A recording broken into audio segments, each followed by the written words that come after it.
내일부터 나오지 마. 3년을 버텨온 물류센터에서 하루아침에 쫓겨났습니다. 심장병을 앓는 여동생의 약값을 위해 이를 악물고 버텨온 자리였어요. 쫓겨난 이유는 단 하나, 60대 어르신 옆을 지켜준 것. 그리고 주머니 속 마지막 1,000원으로 캔 음료를 건넸어요. 어르신, 건강히 잘 지내세요. 해고되던 날에도 어르신 걱정을 했습니다. 그런데 다음 날 지훈의 집 앞으로 검은색 벤츠 한 대가 멈춰 섰습니다. 도대체 무슨 일이 일어난 걸까요? 이야기 시작 전 구독과 좋아요를 눌러주세요. 지금 어디서 듣고 계신지 댓글 남겨주시면 그곳에 따뜻한 행운이 가득하기를 바라겠습니다. 서울 어느 낡은 연립주택 반지하 방에서 알람 소리가 새벽 어둠을 찢었습니다. 27살 청년 지훈이 갈라진 손으로 눈을 비볐습니다. 지훈은 습관처럼 고개를 돌려 맞은편 이불 속의 동생을 살폈습니다. 여동생 지아가 누워 있었습니다. 19살. 또래 아이들이라면 여름방학 때 친구들과 수다를 떨며 보낼 나이였죠.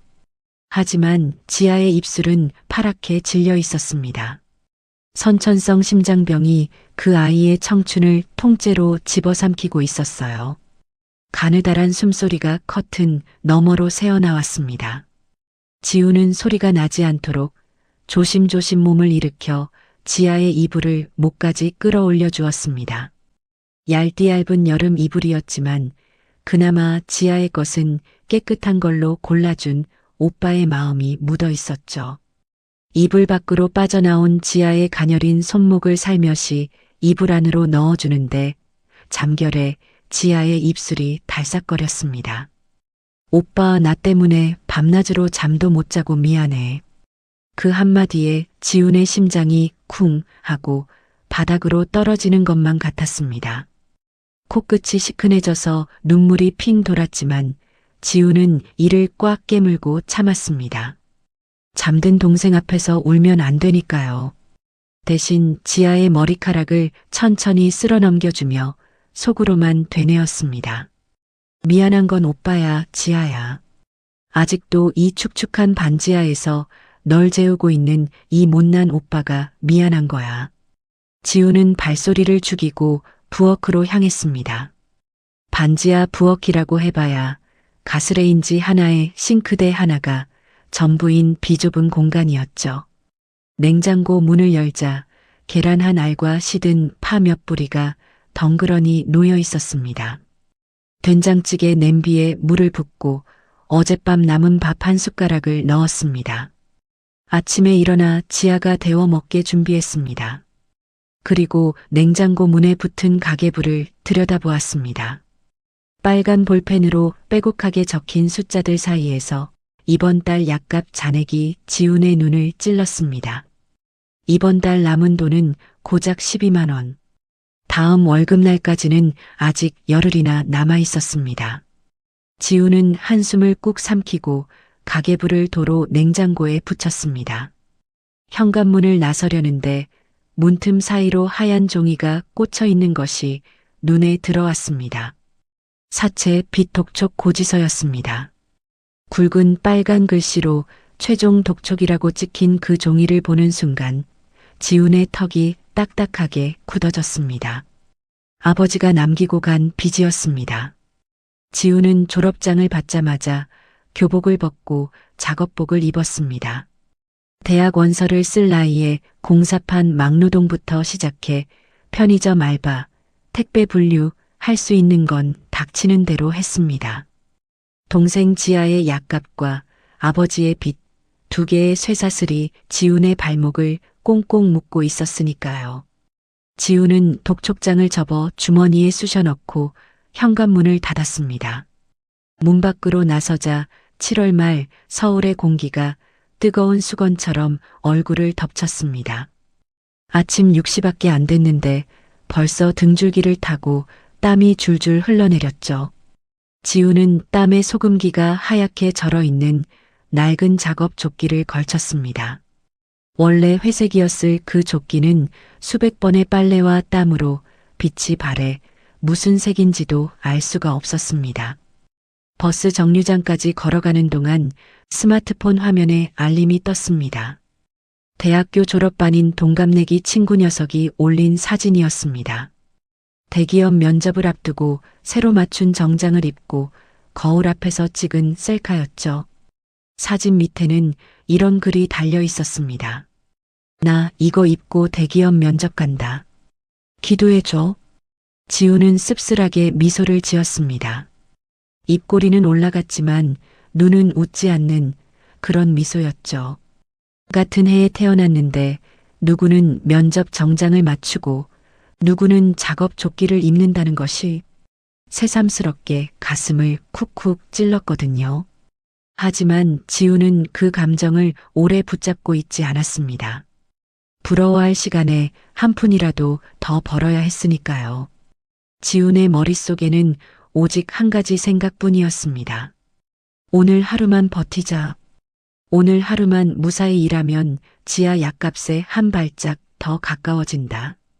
거대한 물류센터 건물이 눈앞에 나타났습니다. 정해 로지스틱스 허브센터라고 적힌 간판 아래로 지우는 3년째 매일 같은 시각에 이 출입구를 통과하고 있었습니다. 가장 까다롭고 힘들다는 반품 검수 작업을 군말 없이 도맡아 온 3년차 계약직 직원이었죠. 센터 안으로 들어서자 귀를 찢는 기계음과 폭폭 찌는 열기가 동시에 밀려왔습니다. 천장 높이까지 쌓인 반품 상자들 사이로 컨베이어 벨트가 쉴 새 없이 돌아가고 있었고 지게차가 굉음을 내며 바닥을 오갔습니다. 하지만 지훈에게 이곳은 전쟁터인 동시에 생명줄이기도 했습니다. 매일 같은 자리를 지켜온 덕분에 지훈은 물류센터 안에 있는 모든 전산기기와 자동화 시스템을 눈 감고도 다룰 수 있었거든요. 누가 가르쳐 준 것도 아니었습니다. 3년 동안 하루도 빠지지 않고 같은 자리를 지키며 몸으로 익힌 것이었죠. 현장에 숨은 베테랑 하지만 계약직이라는 딱지 때문에 누구도 그 실력을 인정해주지 않는 그런 존재였습니다. 지우는 사물함에서 작업 장갑을 꺼내 끼며 오늘의 배정표를 확인했습니다. 눈이 멈춘 곳은 15번 분류 레일이라는 글씨였습니다. 15번 레일은 물류센터에서도 악명 높은 자리였습니다. 대형 반품 화물이 쏟아지는 데다 기계도 낡아서 웬만한 직원들은 배정받으면 얼굴부터 일그러지는 곳이었거든요. 오늘도 15번이네. 지우는 혼잣말을 내뱉으며 장갑끈을 단단히 조였습니다. 남들이 기피하는 자리를 군말 없이 가는 것, 그것이 계약직이 살아남는 유일한 방법이라는 걸 지우는 뼈저리게 알고 있었으니까요. 무거운 발걸음을 옮겨 15번 레일로 향하는데 레일 입구 쪽에서 낯선 인기척이 느껴졌습니다. 허름하고 빛바랜 조끼를 입은 60대쯤 되어 보이는 노인 한 명이 처음 와본 사람처럼 두리번거리며 서 있었습니다. 오늘 새로 들어온 계약직 신입인 모양이었습니다. 지우는 그 노인을 스쳐 지나가며 가볍게 고개를 숙여 인사했습니다. 노인도 어색하게 고개를 까딱 숙였죠. 15번 레일은 아침부터 요란했습니다.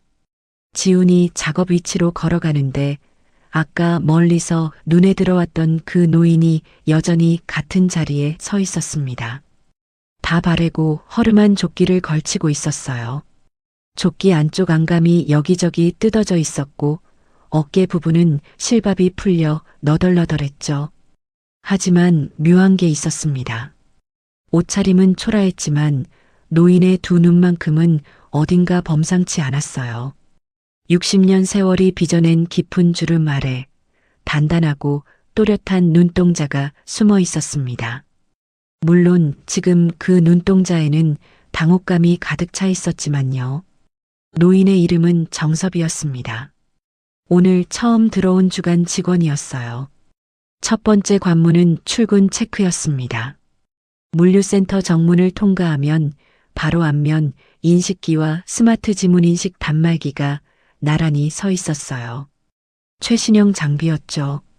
화면에 뜨는 안내 메시지를 따라 얼굴을 가져다 대고 지문을 찍으면 되는 간단한 절차였습니다. 젊은 직원들에게는요. 정섭은 단말기 앞에서 얼어붙어 있었습니다. 화면에 파란 글씨가 번쩍이고 있었어요. 안면 인식 실패. 렌즈를 확인하고 다시 시도하세요. 정섭은 화면을 뚫어지게 들여다보다가 떨리는 손으로 아무 버튼이나 눌렀습니다. 삐. 날카로운 에러음이 울렸어요. 정섭의 어깨가 움찔했습니다. 한 번 더 눌렀어요. 삐. 또 같은 소리였습니다. 이마에 식은 땀이 송글송글 맺히기 시작했어요. 손가락 끝이 바르르 떨렸습니다. 뒷줄에 젊은 직원 서너 명이 서 있었습니다. 팔짱을 끼고 짜증이 잔뜩 서린 얼굴이었어요. 그중 덩치 큰 직원 하나가 큰 소리로 내뱉었습니다.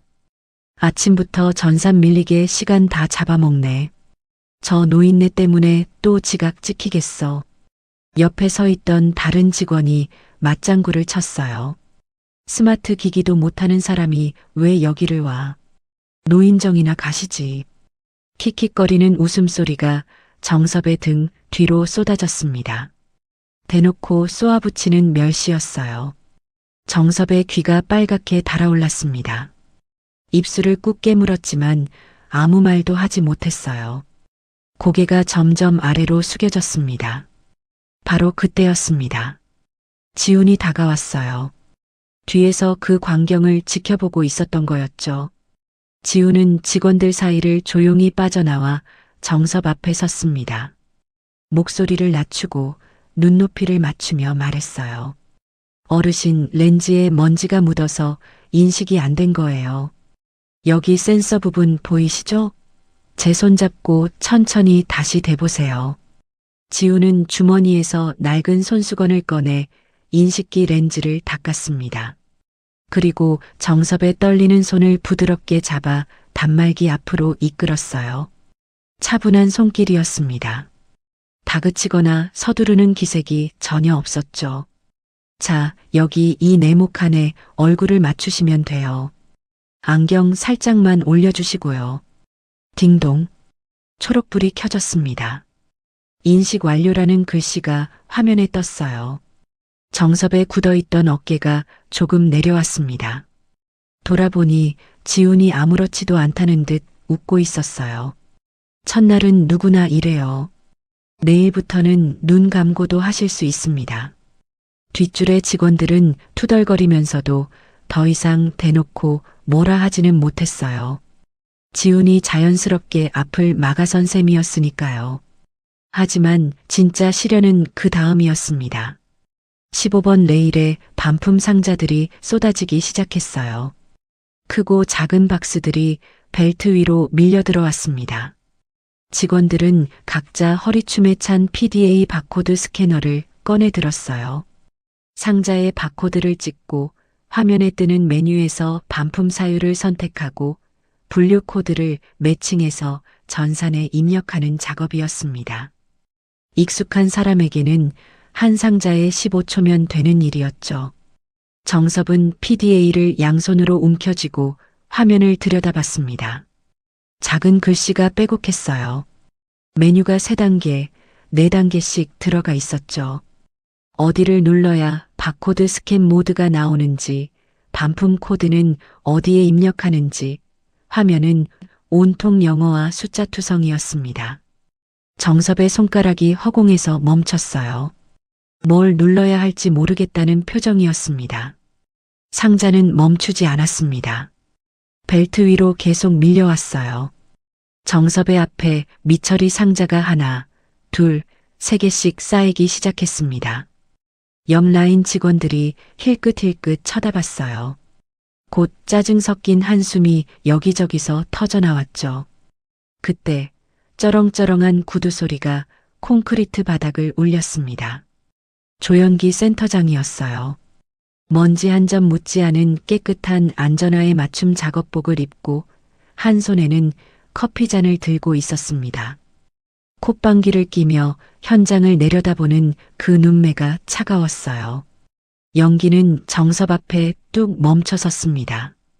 위에서 아래로 훑어보는 시선이었어요. 그리고는 정섭의 어깨를 손등으로 툭 치며 입을 열었습니다.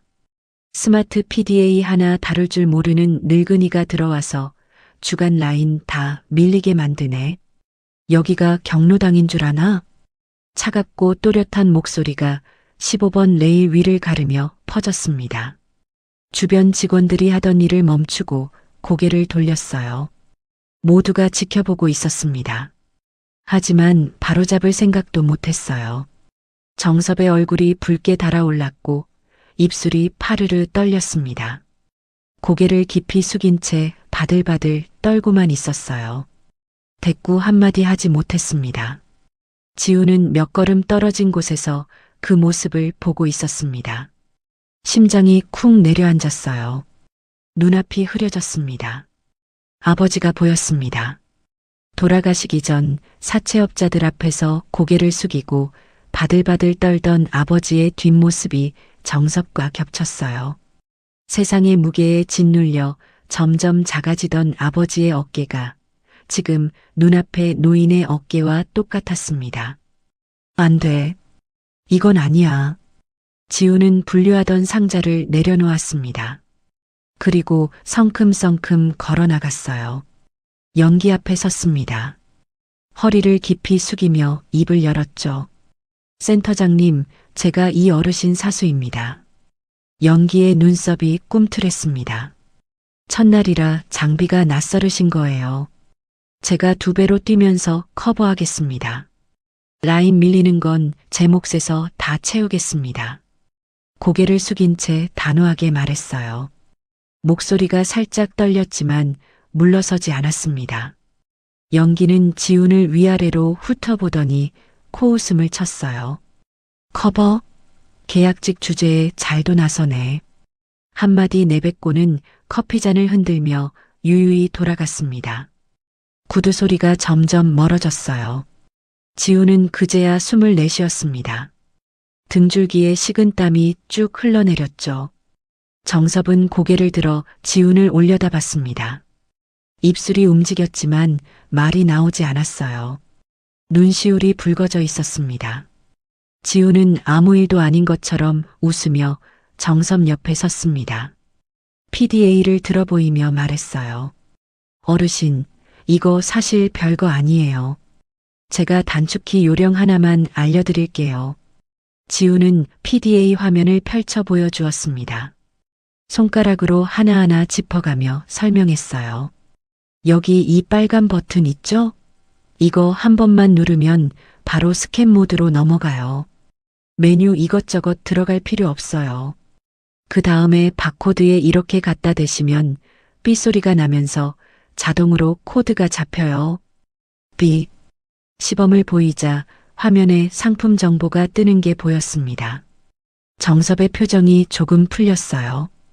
반품 사유는 여기서 고르시면 돼요. 어르신 글자가 작으시면 제가 글씨 크기도 키워드릴게요. 지우는 PDA 설정에 들어가 폰트 크기를 2단계 올렸습니다. 화면의 글씨가 훨씬 크고 선명해졌어요.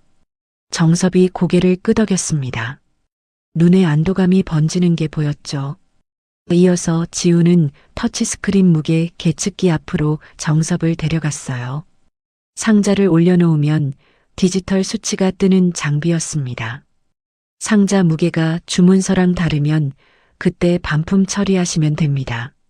정섭은 지훈의 설명을 듣다가 조심스럽게 계측기 위에 상자를 올려놓았어요. 화면에 숫자가 떴습니다. 정섭의 입에서 작은 탄성이 흘러나왔죠. 아, 이렇게 하는 거였구먼. 목소리에 떨림이 남아 있었지만 아까와는 달랐습니다. 무안함의 떨림이 아니라 안도의 떨림이었어요. 지우는 그 뒤로도 정섭의 옆을 떠나지 않았습니다. 자기 몫의 상자를 처리하면서 동시에 정섭의 미처리 상자까지 챙겼어요. 2사람분의 작업을 혼자 뛰다시피 해내고 있었죠. 이마에서 땀이 비 오듯 흘러내렸고 티셔츠는 진작에 흠뻑 젖어 등에 찰싹 달라붙어 있었습니다. 하지만 지우는 힘든 내색 한 번 하지 않았어요. 정섭이 바코드를 잘못 찍으면 옆에서 살짝 고쳐주었고 분류 코드를 헷갈려 하면 다시 한 번 차근차근 짚어주었습니다. 한 번도 짜증을 내거나 한숨을 쉬지 않았어요. 그저 담담하게 마치 원래부터 그래야 하는 것처럼 노인의 옆을 지켰습니다. 정섭은 지훈의 옆모습을 가만히 바라보았습니다. 땀에 젖은 티셔츠, 갈라진 손톱, 시멘트와 먼지가 가득 묻은 거친 손목. 27살밖에 안 되었을 청년이 이렇게까지 남을 챙기는 모습을 보며 정섭의 눈빛이 미묘하게 변했어요. 처음 물류센터에 발을 디뎠을 때 가득했던 당혹감과 위축은 어느새 옅어졌습니다. 그 자리에 전혀 다른 감정이 들어앉았어요. 노인 특유의 나약함이나 체념이 아니었습니다. 오히려 깊고 조용한 관찰의 시선이었어요. 마치 무언가를 확인한 사람의 눈빛이었죠. 정섭은 아무 말 없이 고개를 돌려 15번 레일 위의 상자들을 바라보았습니다. 그리고 입꼬리를 아주 미세하게 올렸어요. 누구도 눈치채지 못할 만큼 작은 미소였습니다. 이 거대한 물류센터, 먼지와 소음과 폭언이 뒤엉킨 이 찜통 같은 현장에서 정섭은 생각지도 못한 것을 발견했습니다. 이 시대의 보석 같은 청년을요. 오전 작업이 시작된 지 2시간이 지났을 무렵 짧은 휴식 시간이 주어졌습니다. 단 10분이었어요. 이 찜통 같은 물류센터에서 숨을 고를 수 있는 금쪽 같은 시간이었죠. 직원들은 삼삼오오 모여 앉아 물을 마시거나 담배를 피우러 밖으로 나갔습니다. 서로 어깨를 치며 농담을 주고받는 모습이 여기저기서 보였어요. 하지만 정섭은 그 물이 어디에도 끼지 못했습니다. 15번 레일 구석, 먼지 가득한 콘크리트 바닥 위에 홀로 쪼그려 앉아 있었어요. 등을 벽에 기대고 두 무릎을 세운 채 고개를 숙이고 있었습니다. 아침에 받은 폭언의 상처가 아직 가시지 않은 모양이었어요. 아무도 다가오지 않았습니다. 첫날 들어온 노인에게 말을 거는 사람은 없었죠. 지우는 정섭의 그 모습을 멀리서 보았습니다. 가슴이 먹먹해졌어요. 아침에 점심 도시락으로 싸온 김밥이 가방 안에 있었습니다. 그리고 주머니 속에는 동전이 조금 남아 있었어요. 지우는 주머니를 뒤적였습니다. 500원짜리 2개, 딱 1000원이었어요. 하나 뽑으면 딱 떨어지네. 지우는 복도 끝에 있는 낡은 자판기로 걸어갔습니다. 동전을 하나씩 넣고 버튼을 눌렀어요. 털그럭. 시원한 캔 음료 하나가 투입구로 굴러 떨어졌습니다. 차가운 캔 표면에 금세 물방울이 송글송글 맺혔어요. 지우는 그것을 두 손으로 감싸 쥐고 정섭에게 걸어갔습니다. 어르신. 정섭이 고개를 들었어요. 눈가에 아까의 수치심이 아직 남아 있었습니다. 지우는 아무렇지도 않다는 듯 정섭의 옆에 털썩 주저앉았어요. 그리고 캔 음료를 노인의 손에 꼭 쥐어주었습니다. 여기서 제 답답한 넋두리 들어주시는 세상에서 가장 싼 상담료예요. 받으세요. 소탈한 웃음이었습니다. 잘난 척도 없고 동정도 없고 그저 사람과 사람 사이의 따뜻한 거리감이 그 미소 안에 있었어요. 정섭은 손에 쥐어진 캔 음료를 내려다보았습니다. 차가운 금속의 감촉이 손바닥으로 전해졌어요. 겨우 1000원짜리 음료였습니다. 하지만 그 무게가 묘하게 무거웠어요. 목구멍 안쪽이 뜨거워지는 걸 느꼈습니다. 사실 이 노인에게 1000원은 아무것도 아닌 돈이었습니다. 정섭, 아니 정혜섭. 거대 대기업 정혜 건설 및 로지스틱스 그룹의 창업주이자 명예회장이었어요. 본사 회장실 책상 위에는 수천억 원이 오가는 서류들이 쌓여 있었고 수행원이 항상 대기하고 있었죠. 허름한 조끼는 위장이었습니다. 현장에 잠입한 이유가 있었어요. 몇 달 전부터 물류센터 직원들의 투서가 본사로 올라오고 있었습니다. 부당해고, 안전 무시, 관리자의 갑질. 하지만 전산 보고서에는 그 어떤 문제도 기록되어 있지 않았죠. 깨끗한 숫자들 뒤에 무엇이 숨어 있는지 해섭은 직접 두 눈으로 확인하고 싶었습니다. 그런 사람에게 1,000원짜리 캔음료가 건네어진 거였어요. 해섭은 40년 전을 떠올렸습니다. 20대 시절, 맨손으로 삽을 쥐고 건설 현장을 전전하던 시절이었어요. 7월의 뙤약볕 아래 시멘트 가루를 뒤집어 쓰고 하루 종일 벽돌을 날랐습니다. 목이 타들어가는 여름날이었죠. 하지만 아무도 시원한 음료 한 잔 건네주지 않았어요. 현장 감독은 쉬는 시간에도 호통을 쳤고 동료들은 각자 살기에 바빠 옆 사람을 돌아볼 여유가 없었습니다. 배고프고 외롭고 서글펐던 20대의 여름이었어요. 40년이 지나 이 자리에 앉아 있었습니다. 1,000원짜리 캔음료를 손에 쥔 채로요. 그때 나에게 이런 걸 건네준 사람이 단 한 명이라도 있었다면. 해섭은 캔을 따서 한 모금 마셨습니다. 시원한 액체가 목을 타고 내려갔어요.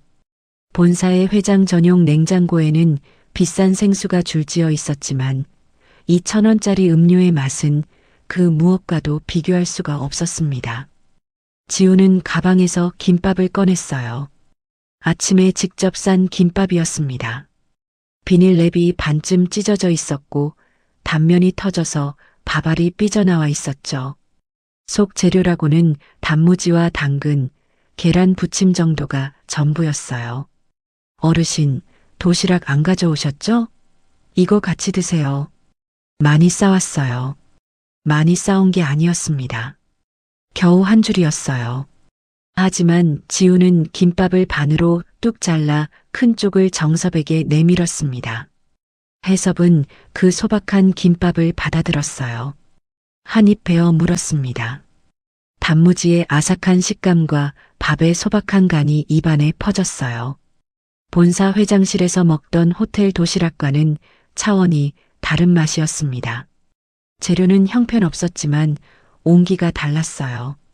이것은 누군가가 새벽에 일어나 갈라진 손으로 일일이 말아 넣은 사람의 정성이 담긴 음식이었습니다. 둘은 나란히 벽에 등을 기대고 김밥을 먹었어요. 먼지 날리는 물류센터 바닥 위에서 컨베이어 벨트의 웅웅거리는 소리를 배경 삼아 두 사람의 조용한 식사가 이어졌습니다. 그때 해섭이 주머니에서 스마트폰을 꺼냈어요. 뉴스를 확인하려는 듯 화면을 더듬거렸습니다. 스마트폰으로 뉴스 정도는 볼 줄 알았지만 문제는 다른 데서 터졌어요. 화면 위에 사내 전산 연동 알림창이 불쑥 떠올랐습니다. 정의 로지스틱스 내부 시스템 연동 알림 승인 필요. 해섭의 손가락이 멈췄어요. 이 팝업을 잘못 누르면 위장 신분이 들통날 수도 있었습니다. 화면을 이리저리 누르다가 더 복잡한 메뉴로 빠져들었죠. 미간의 주름이 깊어졌어요. 지훈이 슬쩍 옆을 보았습니다. 어르신, 그거 팝업 창이에요. 여기 이 X 표시 보이시죠? 이거 누르시면 바로 닫혀요. 지훈은 자연스럽게 화면을 가리키며 설명했어요. 알림 설정을 끄는 법까지 보여주었습니다. 이런 팝업이 자꾸 뜨면요. 여기 설정 들어가셔서 알림을 꺼두시면 돼요. 한 번만 해두면 다시 안 떠요. 해섭은 재빨리 팝업을 닫으며 속으로 가슴을 쓸어내렸어요. 위기를 넘긴 거였죠. 하지만 겉으로는 머쓱한 노인의 표정을 유지했습니다. 이런 건 젊은 사람들한테는 아무것도 아닌 건데 나이 먹으니 이것도 어렵네. 아니에요. 저희 아버지도 살아계셨으면 똑같았을 거예요. 이런 건 아는 사람이 옆에서 한 번만 보여주면 되는 건데 요즘 세상은 그걸 안 기다려주잖아요. 지훈의 목소리가 잠깐 가라앉았습니다. 살아계셨으면이라는 말이 입 밖으로 나오는 순간 지훈의 눈빛이 아주 잠깐 흔들렸어요. 하지만 곧 미소를 되찾았습니다. 해섭은 그 미세한 변화를 놓치지 않았어요. 아버지를 일찍 여인 청년이라는 걸 알아차렸습니다. 가슴 한쪽이 저릿했어요. 지훈이 캔 음료의 마지막 한 모금을 마시며 말했습니다. 어르신, 내일은 제가 집에서 보리차 얼려서 올게요. 여기 자판기 음료 비싸거든요. 1,000원이면 집에서 보리차 한 주전자 끓이고도 남아요. 돈 아끼셔야죠. 노인의 가난을 지켜주려는 마음이었습니다. 상대가 실제로는 수천억 원의 자산을 가진 재벌 총수라는 것도 모른 채 지훈은 1,000원이라도 아끼라며 진심으로 걱정하고 있었어요. 해섭은 그 말을 듣고 잠시 말을 잃었습니다.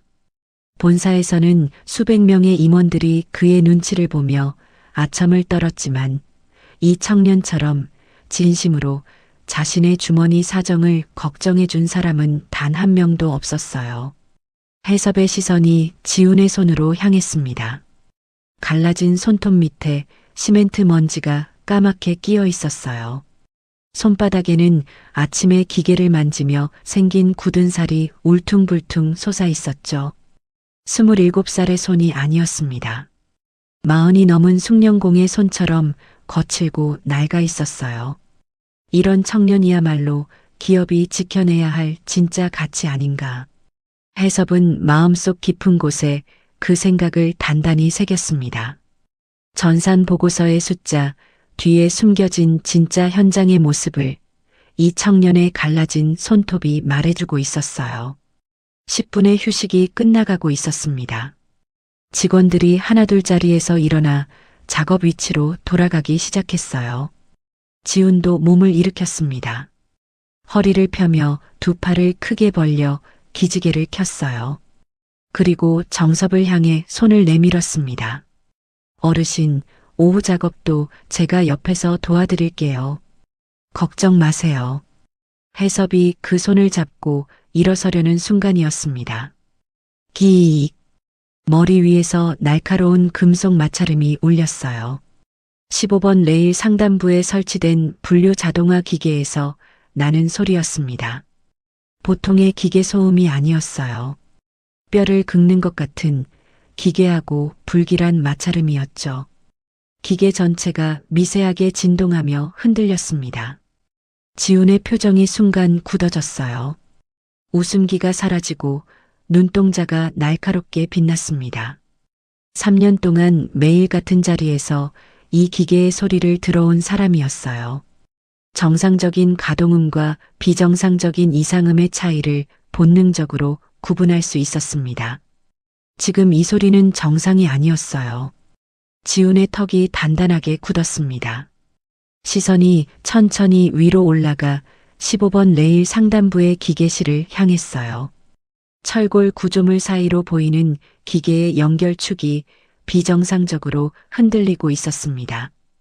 금속 마찰음에 이어 무언가가 풀려 덜거덕거리는 소리까지 겹쳤어요. 지훈의 등줄기를 찬 기운이 타고 내렸습니다.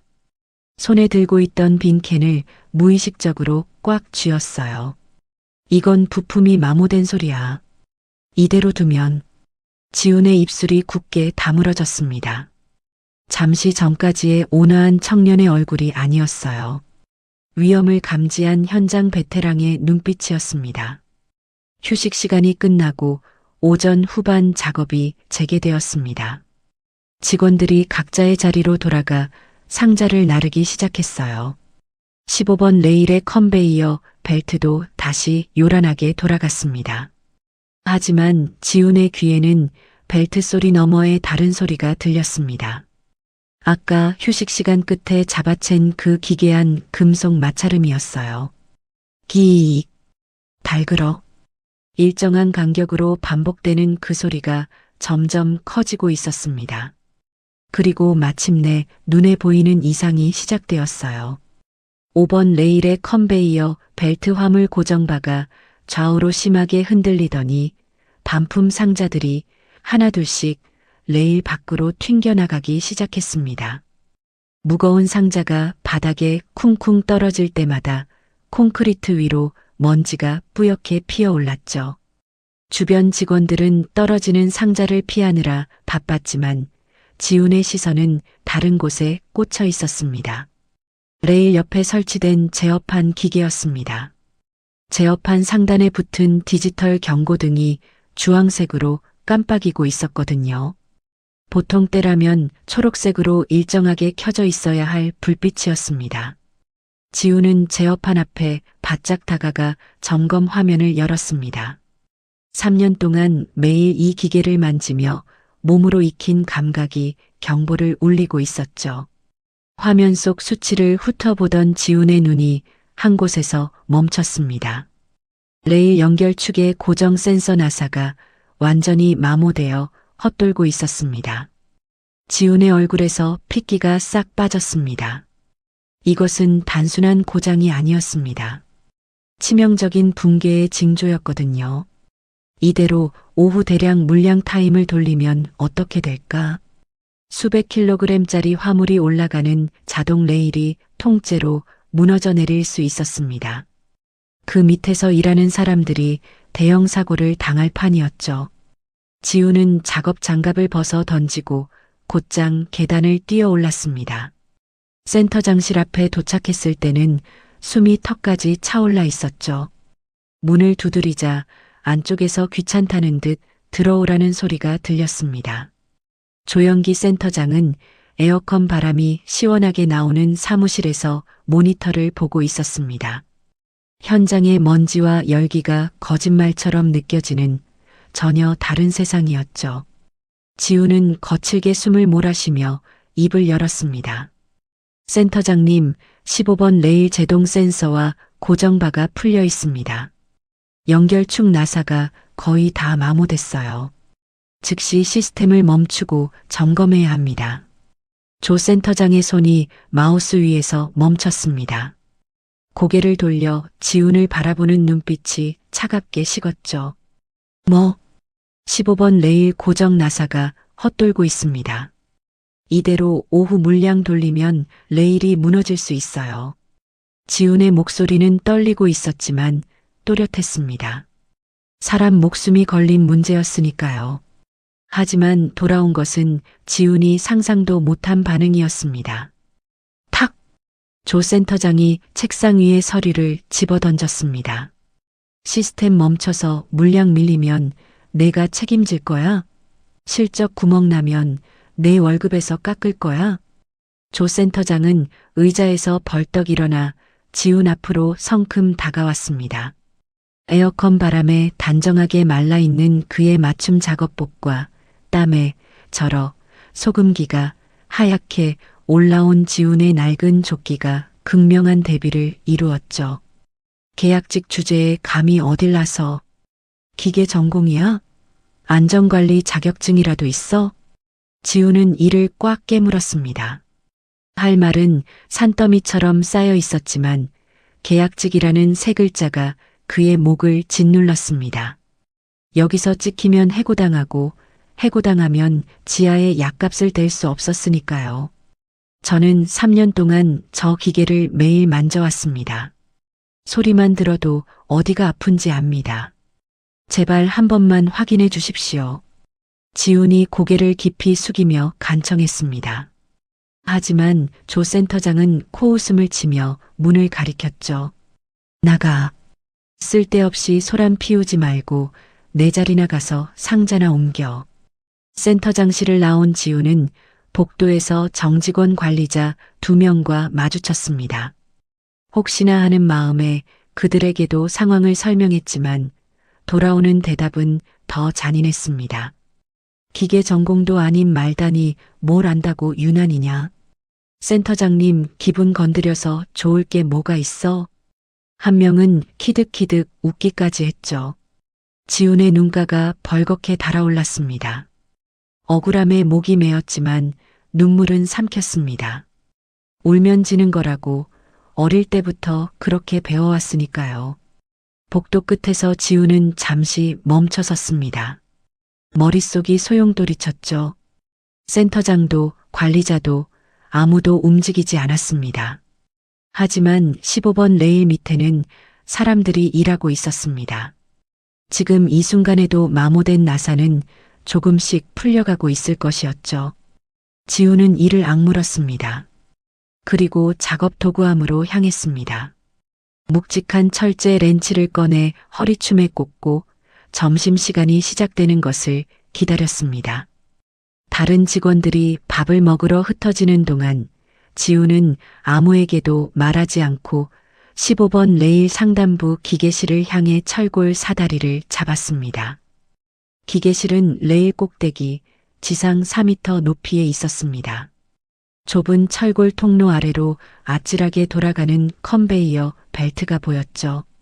한 발만 헛디뎌도 기계 사이로 빨려 들어갈 수 있는 위험한 곳이었습니다. 기계실 안은 지옥이나 다름없었습니다. 환기구 하나 없는 밀폐된 공간에 기계가 내뿜는 열기와 먼지, 기름때가 뒤섞여 숨을 쉴 때마다 폐가 꽉 조이는 것 같았죠. 7월의 바깥 온도보다 10도는 더 높은 것 같았습니다. 지훈의 얼굴에서 땀이 빗물처럼 흘러내려 눈 속으로 스며들었지만 손으로 닦을 여유조차 없었습니다. 지훈은 렌치를 꺼내 마모된 나사를 하나씩 조여나가기 시작했습니다. 온 체중을 실어 렌치를 돌려야 겨우 반바퀴씩 움직였죠. 네 번째 나사를 조이는 순간 손바닥이 렌치 자루에 까져 피가 배어났습니다. 빨간 피가 기름때와 뒤섞여 시커먼 줄기를 만들었지만 지우는 느끼지도 못했습니다. 한참 아래 15번 레일 바닥에서 자재를 정리하던 해섭의 눈에 기계실 위에 움직임이 들어왔습니다.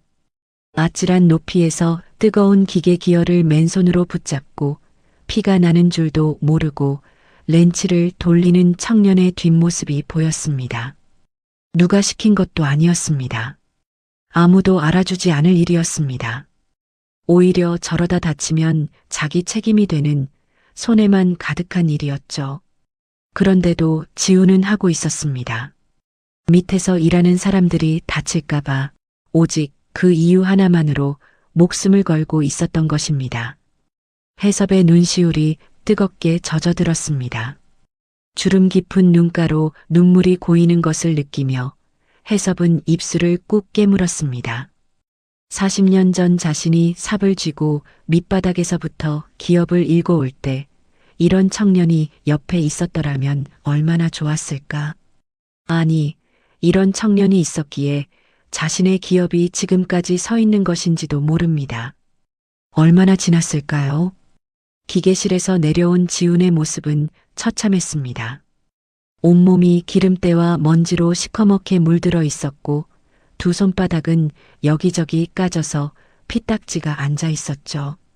하지만 15번 레일의 경고등은 다시 초록색으로 돌아와 있었습니다. 기계는 정상으로 가동되기 시작했습니다. 지훈은 아무에게도 말하지 않았습니다. 제어판 화면을 한 번 더 확인하고 피가 묻은 장갑을 주머니에 쑤셔 넣은 뒤 자기 자리로 돌아갔죠. 마치 아무 일도 없었다는 듯이. 하지만 이 모든 것을 지켜보고 있는 눈이 하나 더 있었습니다. 센터장실 창문 너머로 15번 레일을 내려다보던 조영기의 미간이 무섭게 좁아졌습니다. 지훈이 자기 말을 무시하고 혼자 기계를 고쳤다는 사실이 권위에 대한 도전으로 읽힌 것이었죠. 그날 밤 직원들이 모두 퇴근하고 텅 빈 물류센터에 조영기 센터장만이 남아 있었습니다. 센터장실의 불은 꺼져 있었지만 모니터의 푸른 빛이 연기의 얼굴을 유령처럼 비추고 있었죠. 연기는 키보드를 두드려 숨겨둔 인터넷 창을 열었습니다. 화면에 뜬 것은 해외 비밀 계좌의 잔액 화면이었죠. 숫자가 화면 위에서 파랗게 빛날 때마다 연기의 입꼬리가 한 뼘씩 올라갔습니다. 그 돈의 출처는 이랬습니다. 연기는 올해 안에 본사 물류총괄 임원으로 승진하는 것이 목표였습니다. 승진 심사에서 가장 중요한 것은 비용 절감 실적이었죠. 다른 센터장들은 인력을 줄이거나 야근을 시키는 정도였지만 연기는 훨씬 교활한 방법을 썼습니다. 하청업체와 결탁해 물류센터 자동화 장비에 들어가는 부품을 정품 대신 규격 미달의 저가 불량품으로 바꿔치기 한 것이었습니다. 정품과 불량품의 가격 차이, 그 차액을 고스란히 자기 주머니에 넣었죠. 서류상으로는 정품을 구매한 것으로 되어 있었고 비용 절감 보고서에는 효율적 구매 협상을 통한 절감이라는 그럴듯한 문구가 적혀 있었습니다. 완벽한 범죄라고 연기는 믿고 있었죠. 하지만 오늘 오후 그 완벽함에 금이 가기 시작했습니다. 지훈이 조여놓은 15번 레일의 나사, 그것이 바로 연기가 돈을 빼돌리며 도입한 불량 자재였거든요. 정품이었다면 3년은 거뜬히 버텼을 나사가 고작 몇 달 만에 마모되어 헛돌았던 것은 애초에 규격 미달이었기 때문이었습니다. 지훈이 기계 결함을 눈치채고 더 나아가 부품 자체를 의심하기 시작하면 어떻게 되는가. 연기의 등줄기에 차가운 땀이 흘러내렸습니다. 연기는 곧장 사내 전산 시스템에 접속했습니다. 지훈이 오후에 올린 안전조치 보고서를 찾아 열어보았죠. 15번 레일 고정 센서 나사 7개 마모 확인, 현장 긴급 보강 조치 완료, 부품 교체 요청. 지훈이 정성껏 적어 올린 보고서였습니다. 연기의 손가락이 키보드 위에서 멈칫했다가 삭제 버튼 위로 옮겨갔습니다. 딸깍. 보고서가 화면에서 사라졌습니다. 그리고 그 자리에 새로운 문구를 입력했죠. 센터장 정기 점검하에 사전 보강 완료. 이상 없음. 지훈의 이름은 어디에도 남지 않았습니다. 목숨을 걸고 기계를 고친 청년의 공적이 센터장의 정기 점검으로 둔갑한 것이었습니다. 연기는 모니터를 끄고 의자에 깊숙이 몸을 묻었습니다. 어둠 속에서 그의 눈만이 번들거렸죠. 다음 날 현장으로 돌아온 지훈은 아무것도 모른 채 평소처럼 15번 레일에서 작업을 하고 있었습니다. 휴식 시간에 해섬 옆에 앉아 어제 수리했던 기계 이야기를 꺼냈죠. 어르신, 어제 그 나사 있잖아요. 아무리 생각해도 이상해요. 지훈은 고개를 갸웃거리며 말을 이었습니다. 정품 나사면 그렇게 빨리 마모될 리가 없거든요. 나사 머리를 보니까 금속 질감도 다르고 규격 각인도 희미하고 아무래도 부품이 정품이 아닌 것 같아요. 해섭의 눈빛이 미세하게 흔들렸습니다. 위장 잠입한 회장의 귀에 그 말은 단순한 넋두리가 아니었죠. 하지만 해섭은 티를 내지 않고 고개만 끄덕이며 들었습니다. 문제는 이 대화를 듣고 있는 귀가 하나 더 있었다는 것이었습니다. 15번 레일에서 세 줄 떨어진 곳, 반품 분류를 하는 척하면서 귀를 쫑긋 세우고 있는 젊은 직원이 있었습니다. 연기가 현장에 심어놓은 눈과 귀였죠. 그 직원은 지훈과 해섭의 대화가 끝나자마자 연기에게 메시지를 보냈습니다. 지훈이 부품이 정품 아닌 것 같다고 했습니다. 옆에 있던 노인한테요. 메시지를 확인한 연기의 얼굴이 하얗게 질렸습니다. 스마트폰을 쥔 손이 부들부들 떨렸죠. 지훈이 부품의 정체를 눈치채기 시작한 것이었습니다. 이 청년을 현장에서 완전히 지워버리지 않으면 자신의 횡령 비리와 승진 계획이 한순간에 폭발할 것이 분명했습니다. 그 순간부터 연기의 집착은 광기에 가까워졌습니다. 물류센터 내 모든 CCTV 화면을 자기 모니터로 끌어와 지훈의 일거수일투족을 감시하기 시작했죠.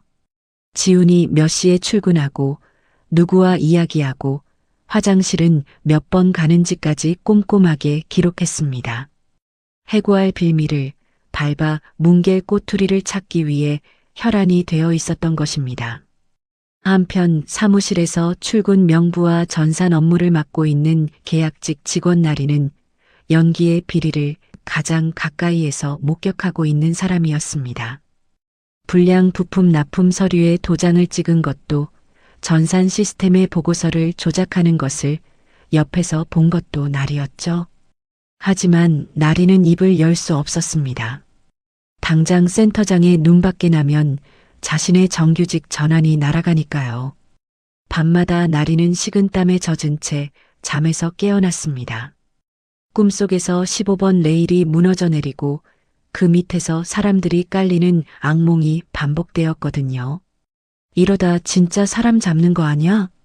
나리는 이불을 끌어안고 중얼거렸지만 아침이 되면 또다시 아무 일 없다는 얼굴로 출근할 수밖에 없었습니다.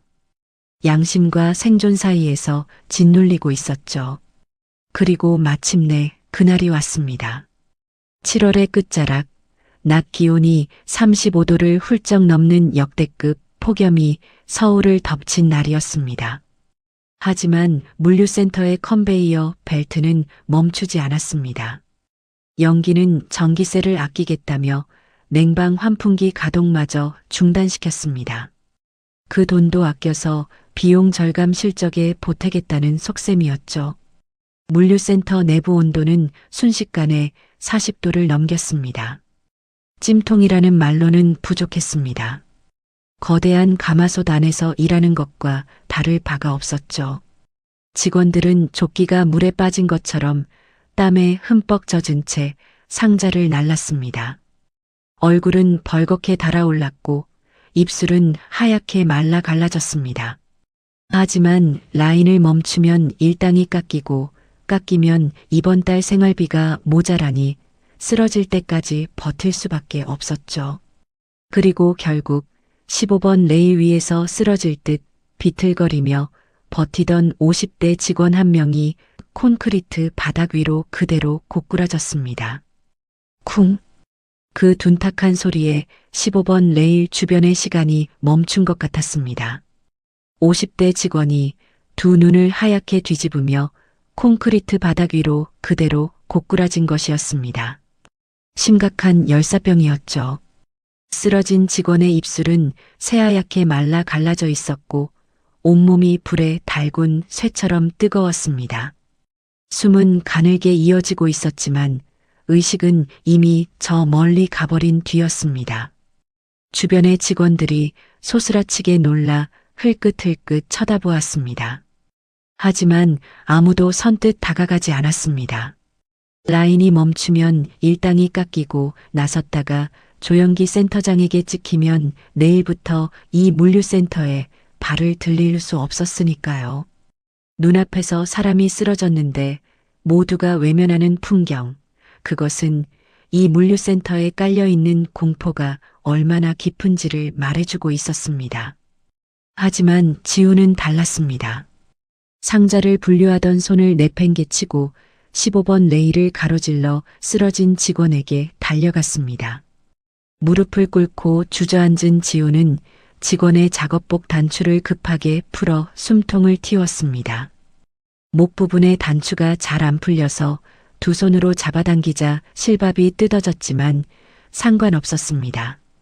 단추가 풀리자 직원의 가슴이 미세하게 오르내리는 것이 보였죠. 숨쉬고 있어. 아직 괜찮아. 지우는 중얼거리며 양손을 포개 직원의 가슴 위에 올렸습니다. 규칙적으로 가슴을 눌러 압박을 시작하면서 동시에 주머니에서 휴대폰을 꺼내 119를 눌렀습니다. 한 손으로 가슴 압박을 이어가면서 전화기를 귀에 댔죠. 열사병 환자 발생했어요. 50대 남성, 의식 없고 체온이 엄청 높아요. 빨리 와주세요. 전화를 끄는 지우는 고개를 돌려 해섭을 향해 소리쳤습니다. 어르신, 저기 자판기에서 얼음물이나 시원한 음료 좀 아무거나 뽑아다 주세요. 열을 식혀야 해요. 해섭은 주름진 얼굴에 긴장을 잔뜩 머금고 자판기를 향해 뛰어갔습니다. 해섭이 가져온 차가운 캔을 직원의 목과 겨드랑이에 대자 지우는 자기 조끼를 벗어 자판기 물에 적셔 직원의 이마와 가슴 위에 덮었습니다. 그 사이 현장으로 내려온 사람이 있었습니다. 조연기 센터장이었죠. 연기는 CCTV로 상황을 보고 계단을 뛰어내려온 것이었는데 그의 얼굴에 떠오른 것은 걱정이 아니라 분노였습니다. 아니, 이게 뭐 하는 짓이야?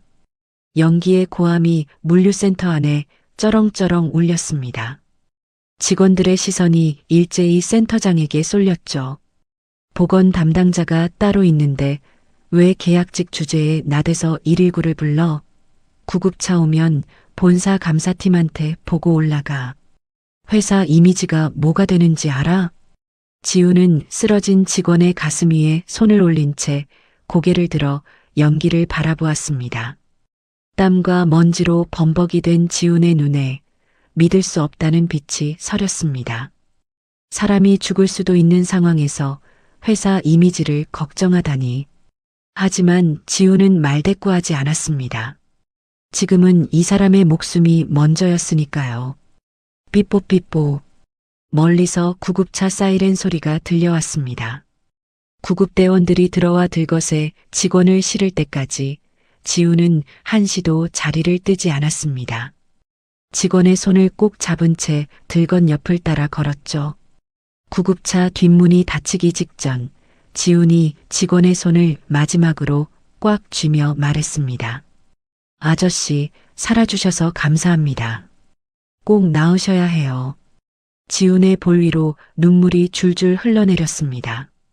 쓰러진 사람과 아무런 관계도 아닌 그저 같은 레일에서 상자를 나르던 동료일 뿐인 청년이 흘리는 눈물이었습니다. 구급차가 떠나간 뒤 해섭은 물류센터 담벼락에 기대서서 한동안 말이 없었습니다. 주름진 두 눈이 빨갛게 충혈되어 있었죠. 저 청년의 의로움이, 대가 없는 눈물이 63년을 살아온 해섭의 가슴을 꽉 쥐어짜고 있었습니다. 그날 저녁 텅 빈 센터장실에서 연기는 나리를 불러 세웠습니다. 나리는 문 앞에서부터 다리가 후들거렸죠. 연기의 목소리는 낮지만 나리 서 있었습니다. 지훈이 출근 일수 당장 전산명부에서 반토막으로 줄여. 네, 그건 26일을 12일로 줄이라는 말씀이세요? 당장 오늘 밤 안에 처리해. 안 그러면 내 정규직 전환 서류 내가 직접 파쇄기에 넣어줄 테니까. 나리의 손이 키보드 위에서 벌벌 떨었습니다. 화면 속 지훈의 출근 기록을 하나하나 삭제할 때마다 나리의 눈가에 눈물이 맺혔다 떨어졌습니다. 지훈이 누구보다 성실하고 착한 사람이라는 것을 나리는 잘 알고 있었으니까요. 다음 날 아침 급여 명세를 확인한 지훈의 얼굴에서 핏기가 싹 빠졌습니다. 한 달에 26번 나오던 출근 일수가 12번으로 줄어들어 있었습니다. 절반도 안 되는 일당으로는 이번 달 여동생 지아의 심장 약값은 커녕 월세조차 감당할 수 없었죠. 지훈은 곧장 사무실로 뛰어가 전산 담당 나리에게 출근 기록을 확인해 달라고 부탁했습니다. 하지만 나리는 모니터에서 시선을 떼지 못한 채 떨리는 목소리로 시스템상 그렇게 나온다고만 되풀이했어요. 바로 자기 손으로 삭제한 기록이라는 것을 차마 말할 수 없었던 거죠. 고개를 숙인 나리의 눈가가 벌겋게 물들어 있었지만 지훈은 그것을 볼 여유가 없었습니다. 지훈은 이를 악물고 센터장실로 올라갔습니다. 출근 기록이 잘못되었다고 따졌지만 돌아온 것은 차가운 협박뿐이었어요. 전산 기록이 곧 증거라며 한 번만 더 나대면 그날로 잘라버리겠다고 했습니다. 지훈의 주먹이 바르르 떨렸지만 머릿속에 지아의 얼굴이 스치는 순간 아무 말도 할 수 없었어요. 여기서 잘리면 당장 다음 달 약값이 끊기니까요. 지훈은 사물함 앞에 쪼그리고 앉아 양손으로 머리를 감쌌습니다. 눈앞이 캄캄했습니다. 그때 옆에서 굵은 한숨소리가 들렸습니다. 15년차 현장 베테랑인 반장이었죠. 반장은 지훈의 어깨를 툭 치며 낮은 목소리로 말했습니다. 지훈아, 여기서 오래 살아남으려면 불의를 봐도 못 본 척 할 줄 알아야 해. 그게 이 바닥의 규칙이야.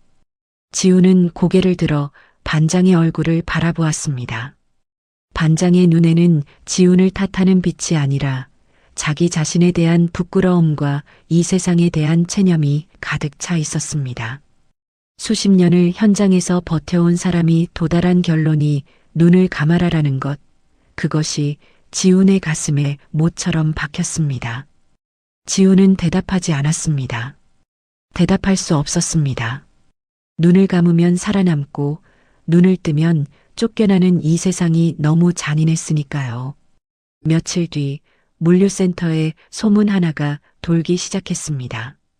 다음 주에 본사 회장단에 대규모 암행 시찰이 있다는 이야기였죠. 그 소식을 들은 연기의 눈이 번뜩 빛났습니다.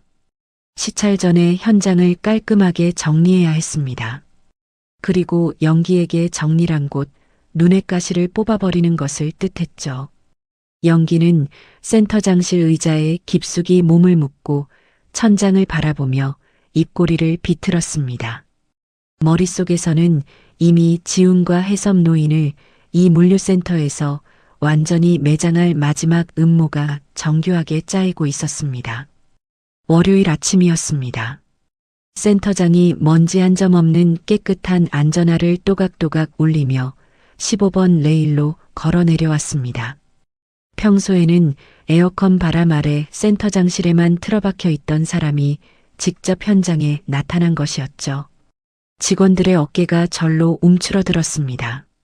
연기는 15번 레일 구석에서 조심스럽게 상자를 분류하고 있던 해섭 앞에 멈춰 섰습니다.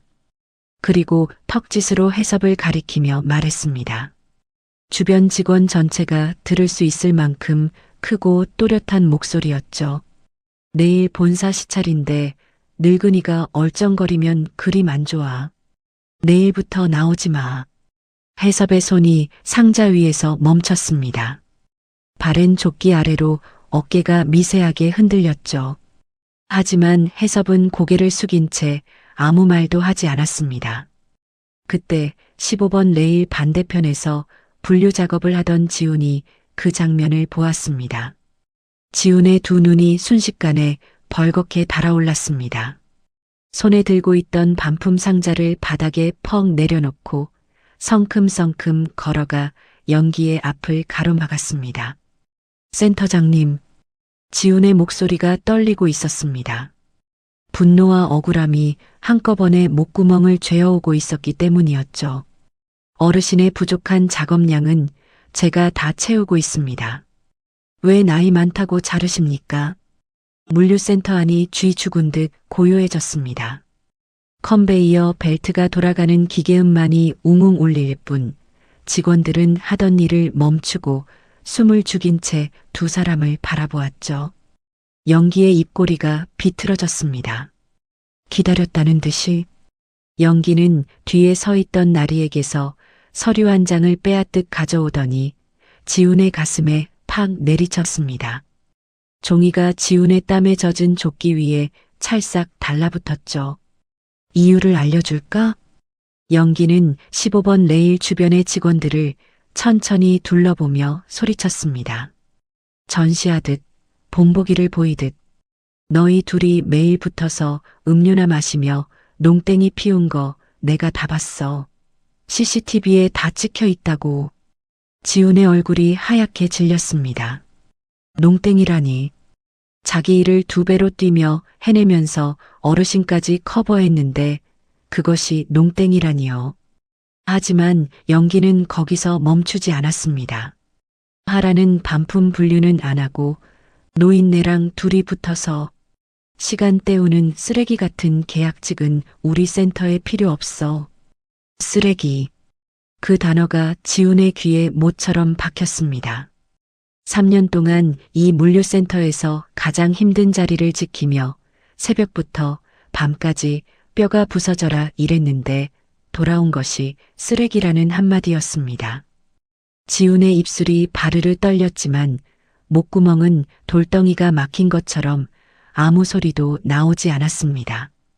연기는 나리를 턱짓으로 불렀습니다. 나리는 두 손에 파란 직인이 찍힌 서류를 들고 있었습니다. 징계해고 통보서였죠. 나리의 손이 바들바들 떨리고 있었고 눈가는 벌겋게 부어 있었습니다. 밤새 울었던 것이 분명했죠. 하지만 연기의 눈빛 한 번에 나리는 고개를 숙이고 서류를 내밀었습니다.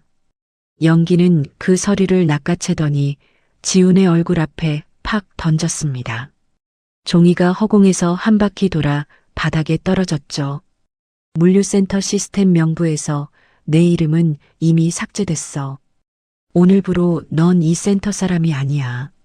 지훈의 무릎에서 힘이 빠졌습니다.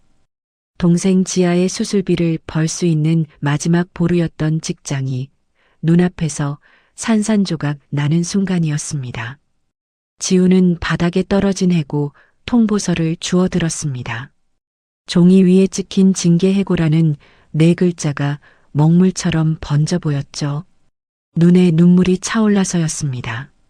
평소 지훈에게 도움을 받았던 동료 직원들이 주변에 서 있었습니다. 기계 조작을 가르쳐 준 적도 있었고 무거운 상자를 대신 날라준 적도 있었죠. 하지만 아무도 입을 열지 않았습니다. 연기의 권력 앞에 고개를 숙인 채 차갑게 시선을 외면하며 하나둘 자기 자리로 돌아갔습니다. 마치 지훈이라는 사람이 처음부터 존재하지 않았던 것처럼 지훈은 텅 빈 로비 바닥에 주저앉았습니다. 두 손으로 얼굴을 감싸 쥐자 손가락 사이로 뜨거운 눈물이 줄줄 흘러내렸습니다. 핏발이 선 눈에서 쏟아지는 눈물은 억울함과 분노와 절망이 뒤섞인 세상에서 가장 쓴맛이 나는 물이었습니다. 한참을 그렇게 앉아 있다가 지훈은 천천히 몸을 일으켰습니다. 캐비닛 안에는 대단한 물건이 없었습니다. 가장자리가 이가 나간 낡은 머그컵 하나, 3년 전 첫 출근 날 지아가 오빠 힘내라며 편의점에서 사준 것이었죠. 그리고 문 안쪽에 테이프로 정성스럽게 붙여놓은 사진 한 장이 있었습니다. 여동생 지아의 사진이었습니다. 지훈이 3년 동안 매일 아침 이 사진을 보며 하루를 시작했어요. 오늘도 버티자. 지아 약간만 채우면 돼. 매일 그렇게 다짐하며 사물함을 닫았던 거였죠. 머그컵과 사진을 가방에 넣는 지훈의 등 뒤로 복도 저편에서 연기의 목소리가 들려왔습니다. 저런 걸 데리고 있으면 센터 전체가 썩어. 일찍 잘라서 다행이지. 지훈은 돌아보지 않았습니다.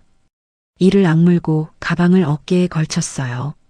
가방끈을 쥔 손에 핏줄이 솟았습니다. 7월의 뜨거운 햇빛이 머리 위로 쏟아졌습니다. 하지만 지훈의 몸은 오히려 차가웠어요. 손끝이 얼어붙은 것처럼 감각이 없었습니다. 텅 빈 로비 바깥 벤치에 지훈은 주저앉았어요. 가방을 무릎 위에 올려놓고 고개를 숙였습니다. 눈물이 떨어졌어요. 소리 없이 핏발선 눈에서 뜨거운 눈물이 콘크리트 바닥 위로 한 방울, 두 방울 떨어졌습니다. 지아야, 미안해. 오빠가 잘렸어. 동생의 약값, 다음 달 월세, 아버지의 사채 빚. 숫자들이 머릿속에서 빙글빙글 돌았어요. 마지막 보루였던 직장이 무너졌습니다. 이제 어디로 가야 하는지, 뭘 해야 하는지 아무것도 보이지 않았어요. 그때 지훈의 시선이 옆에 서 있는 자판기를 향했습니다. 주머니 속을 더듬자 동전 몇 잎이 손끝에 닿았습니다. 마지막 남은 돈이었습니다. 지훈은 떨리는 발걸음을 그 자판기를 향해 옮기기 시작했습니다. 덜컹 하는 소리와 함께 시원한 캔 음료 하나가 바닥으로 떨어졌습니다. 지훈의 마지막 전재산 1,000원으로 뽑은 음료였습니다. 이 음료는 자기가 마실 것이 아니었습니다. 지훈이 캔을 집어들고 돌아서는데 마침 물류센터 밖으로 걸어 나오는 사람이 있었습니다. 해섭이었습니다. 해섭은 지훈을 보자 걸음을 멈췄습니다. 아까 일어난 일을 다 알고 있다는 듯 주름 깊은 눈에 안타까움이 가득 차 있었습니다. 지우는 해섭 앞에 섰습니다. 울고 싶었습니다. 가슴이 터져나갈 것처럼 억울하고 서러웠습니다. 하지만 지우는 울지 않았습니다. 대신 온 힘을 다해 입꼬리를 끌어올렸습니다. 눈은 벌겋게 충혈되어 있었지만 입가에는 억지로 만들어낸 미소가 걸려 있었죠. 세상에서 가장 슬픈 미소였습니다. 지우는 해섭의 손을 잡아 펼치고 그 위에 차가운 캔 음료를 꼭 올려놓았습니다. 어르신, 제 마지막 상담료예요. 지훈의 목소리가 가늘게 떨렸습니다. 그동안 이 먼지 구덩이에서 제 답답한 사연 가만히 들어주셔서 정말 감사했어요. 지훈은 해섭의 손을 한 번 더 꽉 쥐었습니다. 거칠고 갈라진 청년의 손과 주름지고 마른 노인의 손이 서로를 감싸쥐었죠. 어르신, 여기 사람들한테 너무 기죽지 마세요. 어르신은 아무 잘못도 없으셨어요. 꼭 건강하셔야 해요. 그 말을 끝으로 지우는 손을 놓았습니다. 그리고 돌아섰죠. 동생 지아의 약값을 구하기 위해 다른 인력 시장으로 가야 했습니다. 하루라도 빨리 새 일자리를 찾아야 이번 달 약값을 겨우라도 맞출 수 있었으니까요. 지우는 뒤를 돌아보지 않았습니다. 돌아보면 참았던 눈물이 터질 것 같았거든요. 빠른 걸음으로 철조망 울타리를 지나 길 끝으로 점점 작아져 갔습니다. 해섭은 움직이지 못했습니다. 손바닥 위에 놓인 캔 음료의 차가운 물방울이 주름진 손등을 타고 똑 하고 떨어졌습니다. 멀어져가는 지훈의 뒷모습을 바라보는 해섭의 전신에 거대한 감정이 휘몰아쳤습니다. 슬픔이었고 분노였고 그리고 제왕의 결이었습니다. 저 청년은 자기 주머니에 동전 한 입 남지 않은 상태에서 해고당한 날에 마지막 1,000원을 자기 배를 채우는데 쓰지 않았습니다. 먹지도 못했을 것입니다. 오늘 아침에도 제대로 먹지 않고 왔을 것이 분명했죠. 그런데도 그 마지막 돈으로 노인에게 음료를 건네고 괜찮다며 웃어 보이고 뒤도 돌아보지 않고 사라진 것입니다. 해섭의 손에 힘이 들어갔습니다. 캔이 찌그러질 만큼 40년 전 자신이 막노동꾼이었을 때 아무도 건네지 않았던 그 음료를 이 청년은 건넸습니다. 처음 만난 날에도 그리고 마지막 날에도 1,000원짜리 캔 음료 2번. 그것이 이 청년의 전부였고 그 전부를 남에게 건넨 것이었습니다. 해섭의 이를 악문턱이 바르르 떨렸습니다. 63년을 살아온 사람의 눈에서 뜨거운 눈물이 두 줄기 흘러내렸습니다. 하지만 그것은 나약한 노인의 눈물이 아니었습니다. 거대한 기업의 창업주가 서슬 퍼런 칼을 가는 순간의 눈물이었죠. 해섭의 머릿속에서 지난 며칠간의 장면들이 빠르게 스쳐 지나갔습니다. 안면 인식기 앞에서 떨고 있는 자신에게 다가와 손을 잡아주던 지훈. 점심시간에 터진 김밥을 반으로 꺾어 나눠주던 지훈. 센터장에게 폭언을 듣는 자신의 앞을 막아서던 지훈. 목숨을 걸고 기계를 고치던 지훈. 쓰러진 동료의 손을 꼭 잡고 울던 지훈. 그 모든 장면 위에 방금 전 지훈의 마지막 미소가 겹쳐졌습니다. 그때 해섭의 시선이 바로 옆 벤치 위에 멈췄습니다.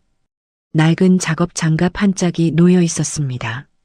지훈이 사물함을 비우다 깜빡 잊고 두고 간 것이었죠. 엄지손가락 부분이 다 닳아 안감에 하얀 천이 드러나 있었고 손가락마다 시멘트 가루와 먼지가 까맣게 배어 있었습니다. 3년 동안 15번 레일에서 상자를 붙잡고 뜨거운 기계 나사를 조이고 쓰러진 동료의 가슴을 압박했던 손의 흔적이 고스란히 남아 있었죠. 해섭은 그 장갑을 집어들었습니다. 캔 음료와 함께 가슴에 꼭 안았습니다. 마치 세상에서 가장 귀한 보물을 품듯이. 그리고 물류센터 주차장 가장 구석, 직원들의 눈에 띄지 않는 곳에 대기하고 있던 검은색 세단을 향해 걸어갔습니다. 빛바랜 조끼를 입은 노인의 걸음걸이가 달라져 있었습니다. 아까까지의 서투르고 주눅든 걸음이 아니었습니다. 한 발 한 발이 대지를 누르듯 묵직하고 단호했습니다. 세단의 뒷문이 안에서 열렸습니다. 운전석에는 검은 양복을 빈틈없이 차려입은 전속 기사가 앉아 있었죠. 해섭은 뒷좌석에 올라타며 조수석 위에 지훈의 장갑과 캔 음료를 정중하게 올려놓았습니다. 최고급 가죽 시트 위에 놓인 먼지투성이, 장갑과 1,000원짜리 음료. 그 대비가 지훈이라는 청년의 삶을 그대로 말해주고 있었습니다. 해섭은 가슴 안주머니에서 개인 전화기를 꺼냈습니다. 번호를 누르는 손끝에 망설임이라고는 없었습니다. 신호음이 2번 울리자 상대가 받았죠. 나 정해섭이다. 목소리가 완전히 달라져 있었습니다. 물류센터에서 고맙네, 젊은이라며 멋쩍게 웃던 노인의 목소리가 아니었습니다.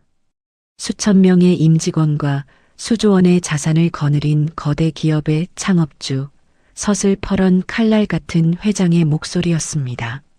마곡센터장 조영기. 이자의 지난 3년간 불량자재 납품 서류를 전부 뒤져라.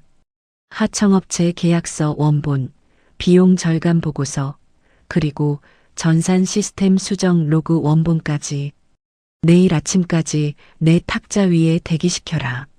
전화기 너머에서 비서실장의 숨소리가 멈춘 것이 느껴졌습니다.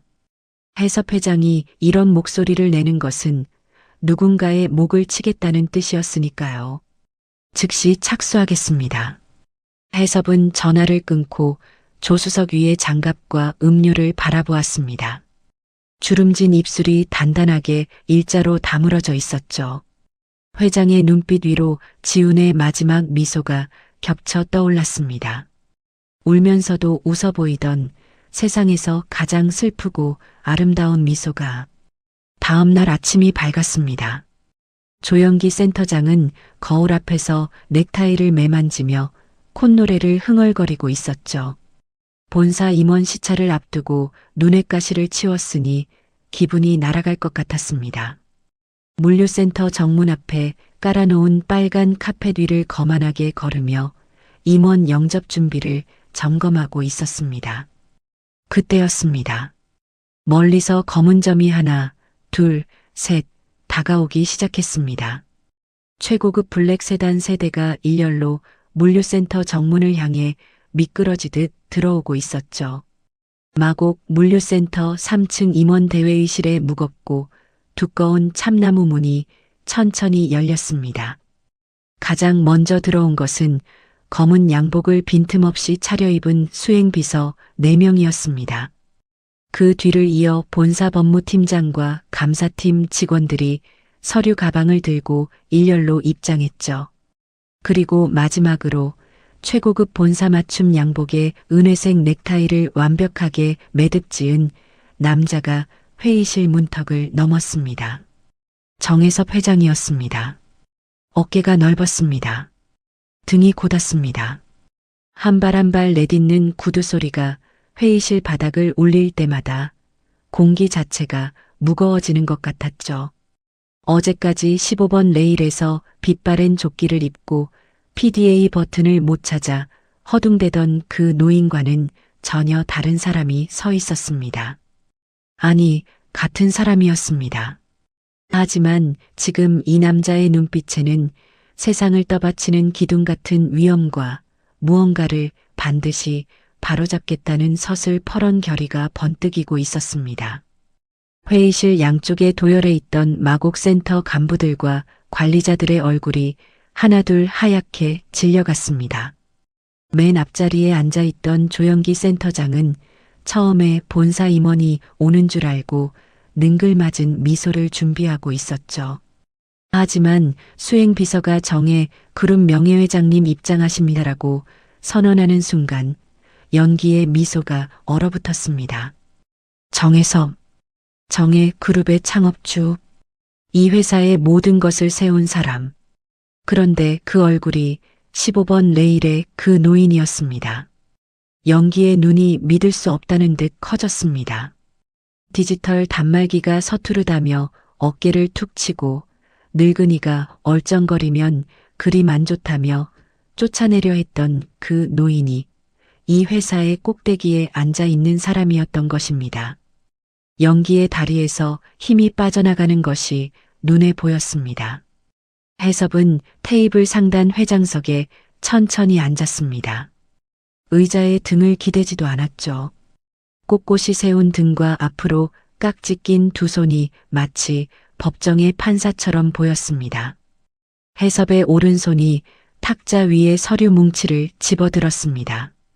그것을 유리 테이블 위에 쾅 소리가 나도록 내리쳤습니다. 회의실 안의 모든 사람이 어깨를 움츠렸습니다.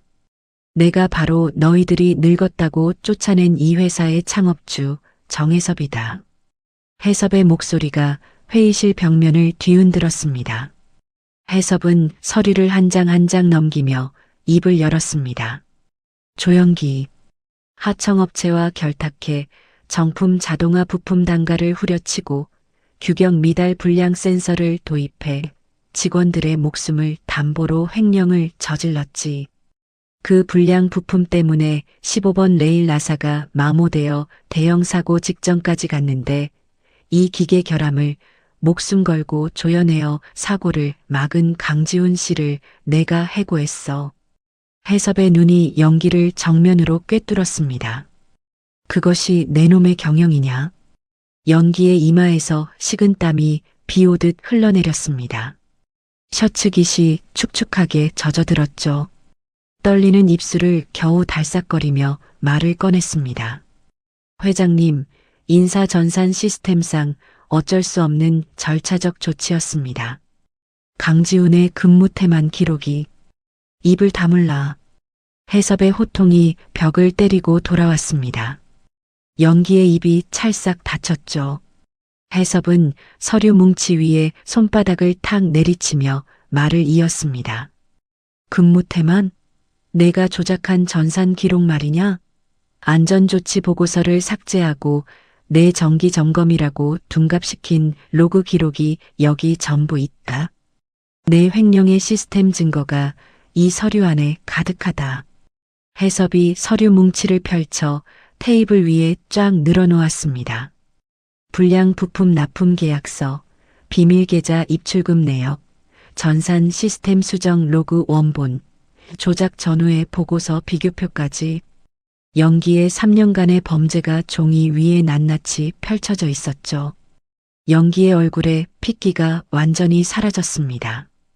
입술이 파르르 떨리고 있었지만 더 이상 변명할 말이 없었습니다. 그때 회의실 구석에서 작은 울음소리가 터져나왔습니다.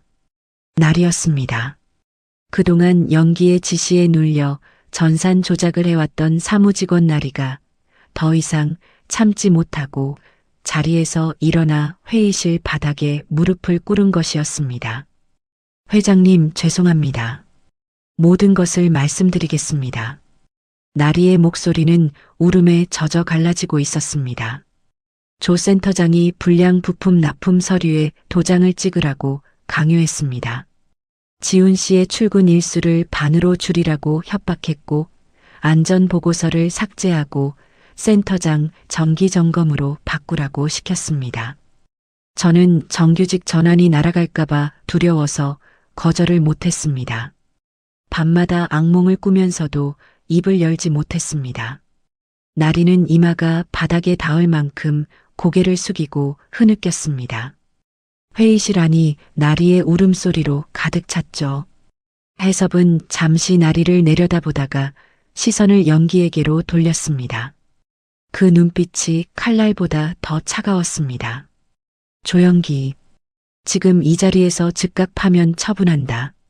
해섭은 법무팀장을 향해 고개를 돌렸습니다. 업무상 배임 및 횡령 혐의로 검찰에 즉각 구속 기소 조치하라. 증거인멸 우려가 있으니 오늘 안에 처리해. 연기의 무릎이 풀렸습니다. 의자에서 미끄러지듯 바닥으로 주저앉았죠. 불과 하루 전까지 직원들 위에 군림하던 센터장의 모습은 온데간데없고 그 자리에는 두려움에 질린 한 남자만이 남아 있었습니다. 해섭은 자리에서 일어났습니다. 그리고 무언가를 천천히 꺼냈습니다. 물방울이 말라 얼룩이 진 캔음료였습니다. 어제 지훈이 마지막으로 건넨 1,000원짜리 음료였죠. 해섭은 그 음료를 대회의실 유리 테이블 한가운데에 정중하게 올려놓았습니다. 수천억 원어치의 서류들 사이에 놓인 1,000원짜리 캔음료 한 개. 그것은 이 회의실에서 가장 값비싼 물건이었습니다. 강지훈 씨는 이 물류센터의 명예이자 최고의 인재다. 해섭의 목소리에 분노가 걷히고 따뜻한 떨림이 실렸습니다. 당장 본사 최고급 의전 차량을 집으로 보내 그를 정중하게 모셔와라. 해고된 그날부터 오늘까지 밀린 일당 전액을 즉시 정산하고 부당 해고에 대한 배상도 빠짐없이 준비해. 비서실장이 즉시 착수하겠습니다라며 허리를 깊이 숙이고 회의실을 빠져나갔습니다. 바로 그 시각 서울의 낡은 연립주택 반지하 방. 지우는 좁은 책상 앞에 앉아 구직 사이트에 이력서를 쓰고 있었습니다. 자격증란은 비어 있었고 경력란에는 물류센터 반품 검수 3년이라는 한 줄만 적혀 있었죠. 이것으로 지하의 약값을 벌 수 있는 곳을 찾을 수 있을지 막막하기만 했습니다. 모니터 화면 위로 눈물방울이 떨어져 키보드를 적셨습니다. 옆방에서는 지아가 약 기운에 잠들어 있었습니다. 이번 달 약은 겨우 남은 것으로 버티고 있었지만 다음 달은 어떻게 해야 할지 알 수 없었죠. 그때 반지하 창문 너머로 낯선 엔진 소리가 들려왔습니다. 이 좁은 골목길에는 어울리지 않는 크고 묵직한 소리였습니다. 지훈이 고개를 들어 창밖을 내다보았을 때 낡은 연립주택 골목 앞에 번쩍이는 검은색 세단 한 대가 멈춰 서 있었습니다. 차 문이 열리고 검은 양복을 빈틈없이 차려입은 비서 2명이 내려 반지하 계단 앞에 섰습니다. 그리고 지훈의 현관문을 향해 정중하게 허리를 숙이며 입을 열었습니다. 강지훈 님이십니까? 잠시 후 정의 건설그룹 본사 최고층 회장실이었습니다. 바닥부터 천장까지 이어진 통유리 창 너머로 서울의 야경이 펼쳐져 있었어요. 수천 개의 불빛이 보석처럼 반짝이고 있었습니다. 해섭은 창가에 서서 그 풍경을 내려다보고 있었어요. 양복 차림이었지만 넥타이는 풀어져 있었습니다. 오랜 시간 누군가를 기다린 사람의 뒷모습이었어요. 노크 소리가 울렸습니다. 비서가 문을 열었어요. 회장님, 강지훈 씨가 도착하셨습니다. 해섭은 천천히 몸을 돌렸습니다. 문 앞에 한 청년이 서 있었어요. 낡은 면 티셔츠에 때 탄 운동화를 신고 어깨에는 낡은 가방을 메고 있었습니다. 반지하에서 급히 올라온 모양이었어요. 눈이 충혈되어 있었고 입술은 바짝 말라 있었습니다. 지훈이었어요. 지훈은 회장실 문 앞에서 한 발짝도 들어오지 못하고 있었습니다. 눈이 휘둥그레져 있었어요. 회장실의 규모, 천장의 높이, 바닥의 대리석, 그리고 창 너머로 쏟아지는 서울의 불빛. 그 모든 것이 자신이 서 있어도 되는 공간인지 확신이 서지 않았거든요. 하지만 무엇보다 지훈을 얼어붙게 만든 건 눈앞에 서 있는 사람이었습니다. 정섭 아저씨? 허름한 조끼를 입고 PDA 앞에서 허둥대던 노인이었어요. 그 사람이 최고급 양복을 입고 서울 최고층의 회장실에 서 있었어요. 지훈은 두 손으로 입을 틀어막았습니다. 숨이 멎는 것 같았어요. 다리가 후들거렸습니다. 뒤에서 비서가 부축하려 했지만 지훈은 고개를 저었어요. 해섭이 인자한 미소를 지으며 손짓했습니다. 이리 와서 앉게. 해섭은 소파 쪽으로 지훈을 이끌었어요. 지훈은 소파 끝에 걸터 앉았습니다. 등을 고추 세우고 무릎 위에 두 손을 가지런히 올렸어요. 긴장으로 손가락이 하얗게 변해 있었습니다. 해섭이 테이블 위에서 서류 한 장을 집어 지훈 앞에 놓았어요. 파란 직인이 선명하게 찍혀 있었습니다.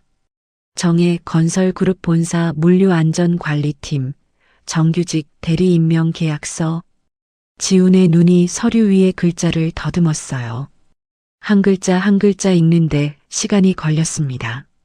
읽으면서도 믿기지 않았거든요. 정규직, 대리, 본사.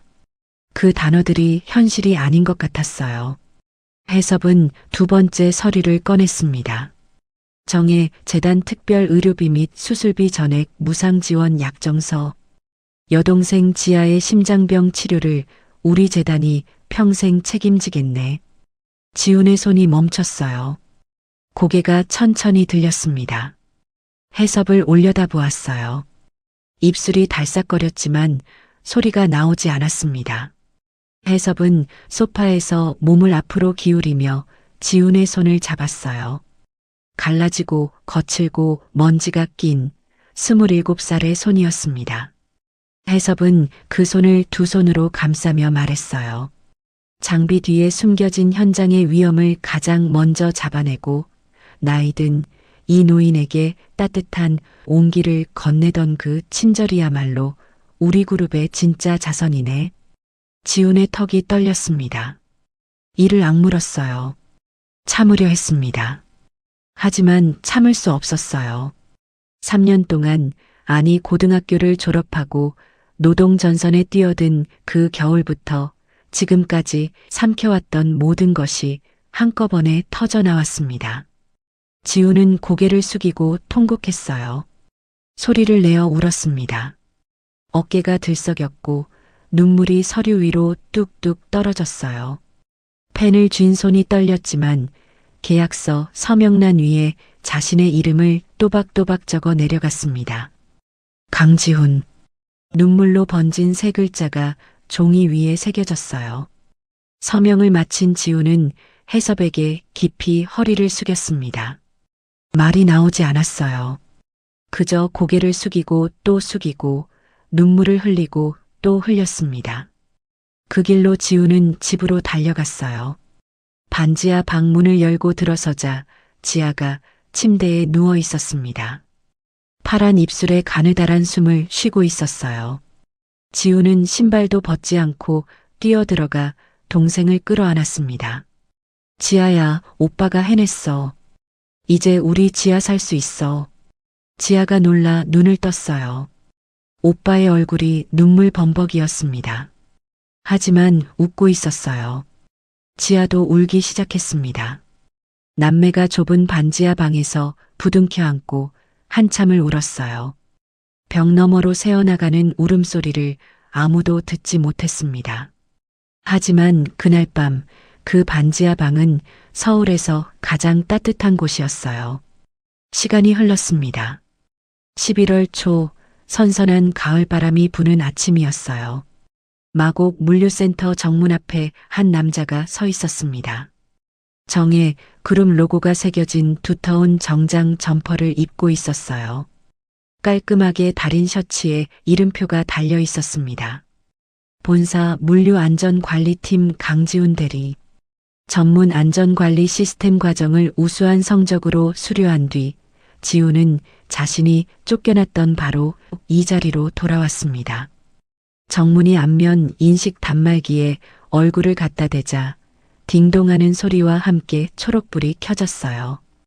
강지훈 대리 출근 확인. 화면에 뜬 자신의 이름을 보며 지훈은 잠깐 멈춰 섰습니다. 3년 동안 계약직 강지훈이었던 그 화면이 이제는 달라져 있었어요. 현장으로 걸어 들어가자 직원들이 하나둘 고개를 돌렸습니다. 한때 계약직 주제라며 무시하고 해고당하는 날 시선을 외면했던 사람들이었어요. 그들이 이제는 고개를 깊숙이 숙이며 인사했습니다. 강 대리님 오셨습니까? 축하합니다. 15년 차 직원 반장도 다가와 악수를 청했어요. 예전에 눈 감을 줄 알아야 한다고 충고했던 그 사람이었습니다.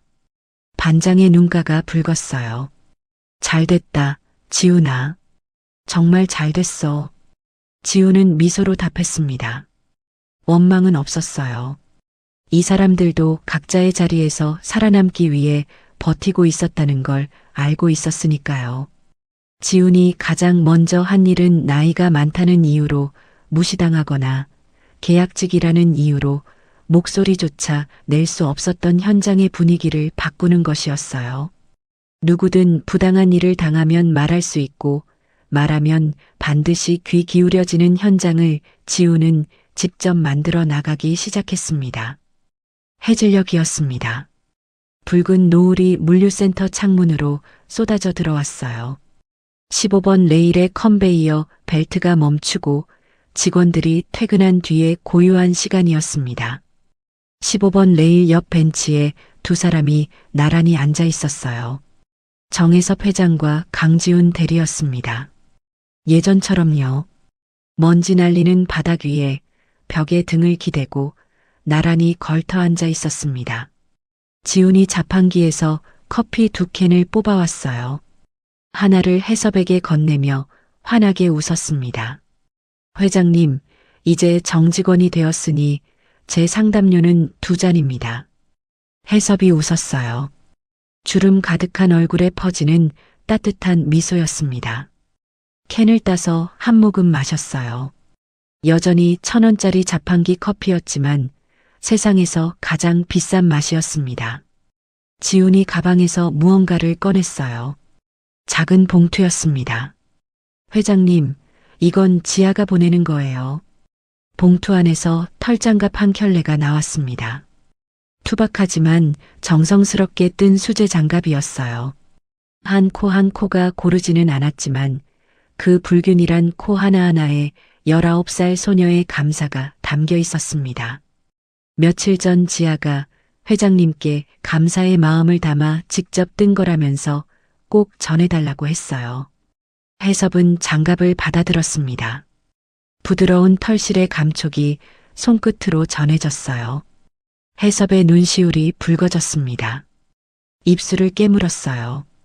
60년을 살아오며 수많은 선물을 받아왔지만 이 투박한 털장갑 앞에서 눈물이 났습니다. 해섭은 장갑을 가슴에 품었어요. 그리고 옆에 앉은 지훈을 바라보았습니다. 먼지 구덩이에서 만났던 27살의 청년은 여전히 같은 사람이었어요.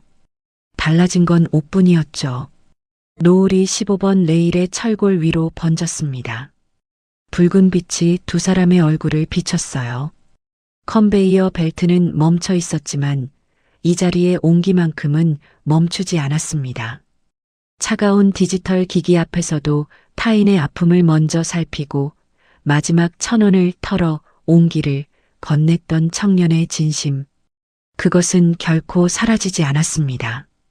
거대한 기적이 되어 반드시 돌아왔어요. 1,000원짜리 진심은 그렇게 기적이 됩니다. 여기까지가 오늘의 이야기였습니다. 세상이 아무리 차갑더라도 대가 없이 건넨 따뜻한 한마디는 반드시 돌아옵니다. 오늘 이 이야기가 마음에 남으셨다면 좋아요와 구독 부탁드립니다. 다음에도 가슴 뭉클한 이야기로 찾아뵙겠습니다. 감사합니다.